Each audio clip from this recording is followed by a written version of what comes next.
అందరికీ నమస్కారం. ఇవాళ మన స్టూడియోలో ఐకాన్ ఆస్ట్రాలజర్ గట్టిపల్లి సురేష్ బాబు గారు ఉన్నారు. గురుగారితో మాట్లాడదాం. గురుగారు నమస్కారం. జై శ్రీమన్నారాయణ. గురుగారు, శరన్నవరాత్రులు రాబోతున్నాయి. మరి శరన్నవరాత్రులు ఎప్పటి నుంచి మొదలవుతున్నాయి, అలాగే ఎప్పుడు ఎండ్ అవబోతున్నాయి, అలాగే 9 రోజులు అమ్మవారు ఎలాంటి అలంకారాల్లో దర్శనం అవబోతున్నారు, అలాగే ఏ వృత్తుల్లో ఉన్నవారు ఏ రోజు అమ్మవారికి పూజ చేసుకుంటే మంచిదంటారు? ముందుగా అందరికీ దసరా నవరాత్రి శుభాకాంక్షలు, దసరా శుభాకాంక్షలు, విజయదశమి శుభాకాంక్షలు. అందరూ కూడా ఆయురారోగ్యాలతో తొలగాలని మనస్ఫూర్తిగా కోరుకుంటున్నాను. మీరు కూడా తప్పకుండా. మీకైతే మ్యారేజ్ అవ్వాలి, అయిందా? లేదండి, అవ్వాలి. అమ్మవారి దయ వల్ల త్వరలో. అమ్మవారి దయ అయిందా? ఇంట్లో పెద్దవాళ్ళ దయ ఉంటే అయిపోతుంది. అమ్మవారు ఎప్పుడు మీ దయ ఉంటూనే ఉంటుంది కాబట్టి ఇలాగ వచ్చి కూర్చున్నాం. అయితే మనకి ఇప్పుడు దసరా శరణ్ నవరాత్రులు ఇప్పుడు మనకి అక్టోబర్ 2వ తారీఖున అమావాస్య ఉంది. అక్టోబర్ 3వ తారీఖు నుంచి మనకి శరన్ నవరాత్రులు స్టార్ట్ అవుతాయి అనమాట. ఆ శరన్ నవరాత్రులు వచ్చి అక్టోబర్ 3వ తారీఖున మొదలవుతాయి. అక్టోబర్ 12వ తారీఖు వరకు శరన్ నవరాత్రులు ఉండి విజయదశమి అక్టోబర్ 12వ తారీఖున ఉంటుంది అనమాట. అయితే మొదటిగా మనకి ఏంటంటే ఈ దసరా శరన్ నవరాత్రులు అనేది 9 రోజులు జరుపుకుంటాం. ఇది 9 రోజులు 9 అవతారాలతో మనము పూజించుకోవడం జరుగుతుంది అమ్మవారిని. ఈ 9 రోజులు కనుక మనకు ఈ 9 నవరాత్రులు ఈ 9 రోజులు కనుక మనం పూజించుకుంటే ఎటువంటి వాళ్ళకైనా సరే ముందు వాళ్ళకి ఏదైతే కోల్పోయేసి ఏదైతే కావాలనుకుంటారో ఈ 9 రోజుల్లో వాళ్ళకి మంచి ఫలితాలు 9 రోజులు చేసుకుంటే 9 రోజుల తర్వాత వాళ్ళకి మంచి ఫలితాలు ఉంటాయి. ఇందులో మొట్టమొదటిగా పెళ్లి కాని వాళ్ళు, ఏదైనా వృత్తుల్లో ఉండి వాళ్ళు వృద్ధి చెందని వాళ్ళు ఎవరైనా ఉంటే అమ్మవారిని నమ్ముకొని ఈ శరన్నవరాత్రుల్లో పాల్గొని ఏదో ఒక రోజున వాళ్ళు దానికి సంబంధించినటువంటి చేసుకుంటా పూజ విధానాలు కావచ్చు, అష్టోత్తరం కావచ్చు, దానికి సంబంధించినటువంటి ఏదైతే ఉందో చేసుకుంటా ఉంటే కూడా 9 రోజుల తర్వాత వాళ్ళకి దాని మీద వాళ్ళు అనుకున్నది, వాళ్ళు కావాలనుకున్న ఎమ్మెల్యే కావాలి, సీఎం కావాలని కాకుండా కామన్ గా అనుకున్నది ఏదైనా ఉంటే వాళ్ళకి నెరవేరాలని నేను మనస్ఫూర్తిగా కోరుకుంటూ అమ్మవారి కృపా కటాక్షాలు కూడా ఆ ప్రజల మీద ఉంటాయన్నమాట. ఇందులో మొదటి రోజున బాల త్రిపుర సుందరి దేవి అవతారం అవుతుంది అనమాట. మొదటి రోజున అప్పుడే పుట్టి ఉంటారు కదా బాల త్రిపుర సుందరి దేవి అనే అవతారము మొదటి రోజున వేస్తారనమాట. ఇది ప్రసిద్ధి చెందినటువంటి టెంపుల్స్ వేస్తారు. ఇప్పుడు ఈ రోజులు అయితే చిన్న చిన్న టెంపుల్స్ అన్నింటిలో కూడా విష్ణు ఆలయాలు, అమ్మవారి ఆలయాలు, శివాలయాల్లో కూడా బాల త్రిపుర సుందరి దేవి గారిని మనము చూడవచ్చు అనమాట. ఈ బాల త్రిపుర సుందరి దేవి అమ్మవారి అవతారం రోజున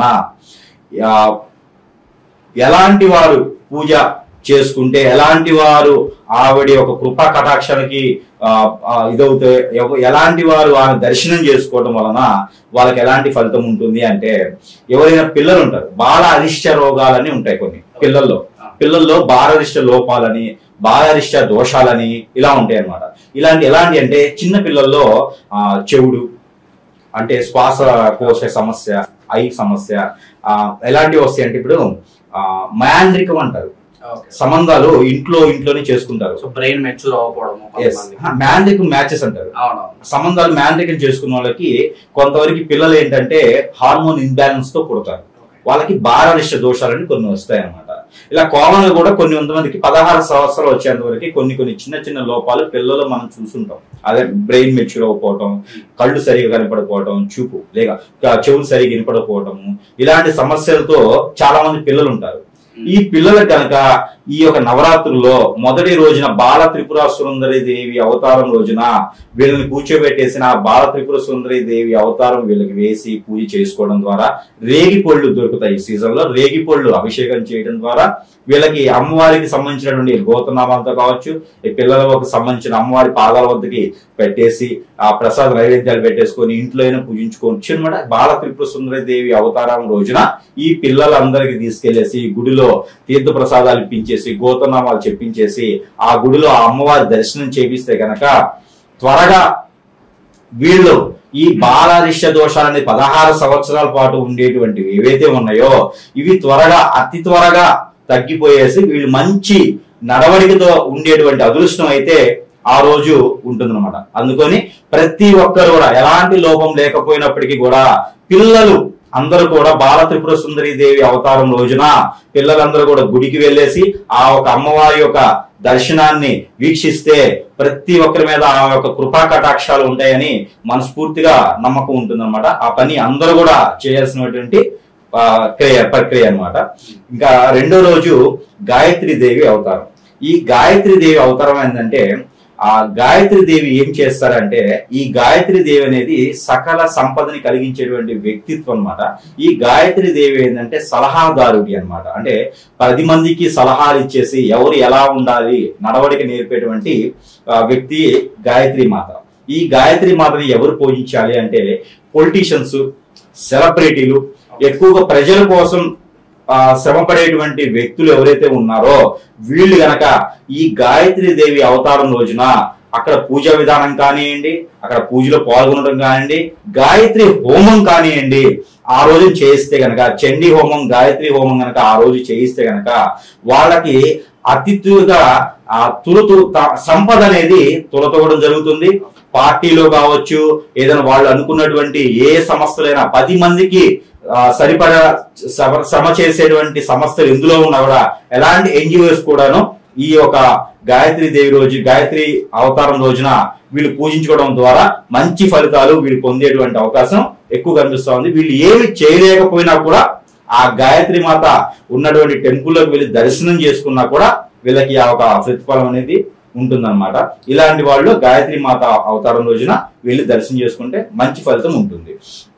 అలానే అన్నపూర్ణ దేవి అవతారం 3వ రోజున ఉంటుంది. 3వ రోజున అన్నపూర్ణ దేవి అవతారం వేస్తారు. అన్నపూర్ణ దేవి అవతారం ఎవరు వేస్తారా అంటే, ఈ మనకి ఆ అన్నపూర్ణ దేవికి ఎవరు కోల్చుకోవాలి అంటే, మనకి ఇప్పుడు క్యాటరింగ్ చేసే వాళ్ళు కానివ్వండి, ఫుడ్ కు సంబంధించిన వాళ్ళు కానివ్వండి, రైతులు కూడా ఇప్పుడు భూమి పండించేస్తారు కదండి, ఇప్పుడు శనగ వేస్తారు రైతులు, మనకి గోధుమ కానివ్వండి, ఇలా రైతులు ఎవరైతే ఉన్నారో అన్నం, ఆహారం, దానికి రైతుల కన్నా కూడా మనకి జనానికి పెట్టాలని ఒక ఎన్జిఓస్ ఉంటారు, చాలా మంది అనాథాశ్రమాలు వీళ్ళు ఉంటారు. వీళ్ళందరూ కూడా అన్నపూర్ణ దేవికి కొలవడం ద్వారా వాళ్ళకి ఎప్పుడు కూడా సంపద తగ్గకుండా, ఎక్కడైతే వాళ్ళ మనసు మంచి భావంతో వాళ్ళు ప్రజలకి అన్నదానం చేస్తారో వాళ్ళందరూ కూడా మళ్ళీ సమకూర్చడానికి అన్నపూర్ణ దేవి అవతారంతో వాళ్ళకి మంచిది ఉందన్నమాట. మంచి మంచి ఎన్జిఓస్ వీళ్ళంతా కూడా ఈ అన్నపూర్ణ దేవి అవతారానికి వాళ్ళు పూజించుకోవడం ద్వారా వాళ్ళకి మంచి జరుగుతుంది అనమాట. అలాగే తర్వాత లలిత త్రిపుర సుందరి దేవి అవతారం, ఆ 4వ అవతారం అన్నమాట. 4వ రోజున లలిత త్రిపుర సుందరి దేవి అవతారం. ఇక్కడ ఏంటంటే మనకి మీడియా వాళ్ళు కానివ్వండి, సెలబ్రిటీస్ కానివ్వండి, కళారంగాల వాళ్ళు కానివ్వండి, ఆ రోజున గనక వాళ్ళు పూజించుకుంటే, లలిత త్రిపుర సుందరి దేవి అవతారానికి గనక దండం పెట్టుకొని నమస్కారం చేసుకొని గోతనమ చదువుకొని ఆ రోజు గనక హోమాలు చేస్తారు, త్రిపుర సుందరి యాగమని చేస్తారు.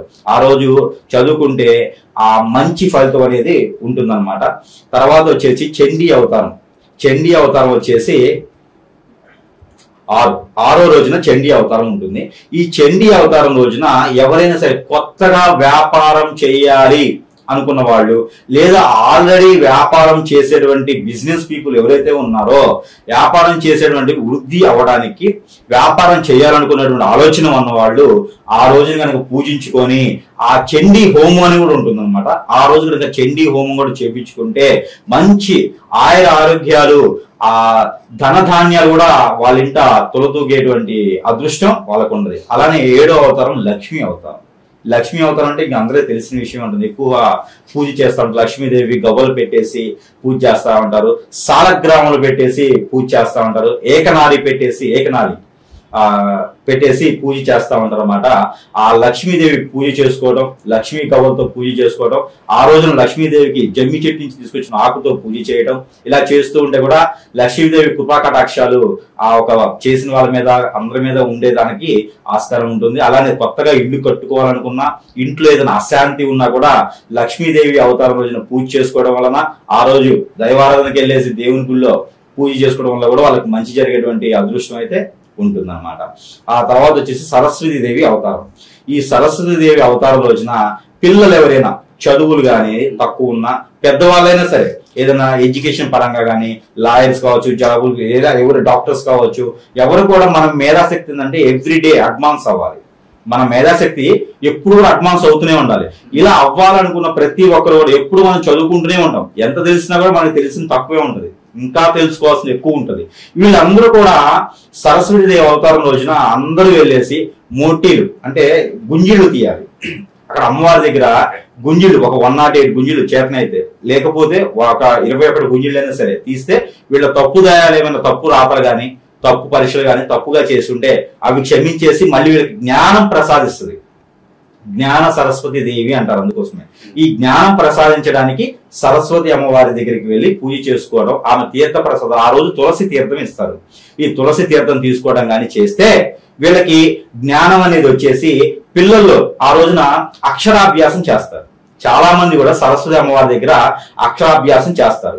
ఆ రోజున అమ్మవారి టెంపుల్స్ లో అక్షరాభ్యాసం చేయించుకుంటే కూడా మంచిది. ఆల్రెడీ చేసి ఉన్న వాళ్ళకు కూడా ఆ రోజు చేయించుకుంటే, చదువుకునే పిల్లలు కూడా ఆ రోజు చేయించుకోవడం వలన మంచి జరుగుతుంది. పిల్లలు ఉన్నత స్థాయికి శిఖరానికి వెళ్ళేదానికి అవకాశం ఉంటుంది, ఏది చదువుకునే దాంట్లో. ఇది మంచి చెప్పుకోవాల్సినటువంటి విషయము. అలానే దుర్గాదేవి అవతారము, ఇది వచ్చేసి మనకి 9వ రోజున దుర్గాదేవి అవతారం వేస్తారు. మనకి 9వ రోజున దుర్గాదేవి అవతారం ఎందుకు వేస్తారంటే, దుర్గాదేవి ఎందుకంటే జనాలందరికీ ధైర్యాన్ని కాపాడగల శక్తులు ఉంటుంది. అలానే మనకి ఇంట్లో ఆరోగ్య సమస్యలు ఏమైనా ఉంటా కూడా అవి అన్ని తొలగిపోవడానికి దుర్గామాత కుంకుమ పూజ చేస్తారు ఆ రోజున.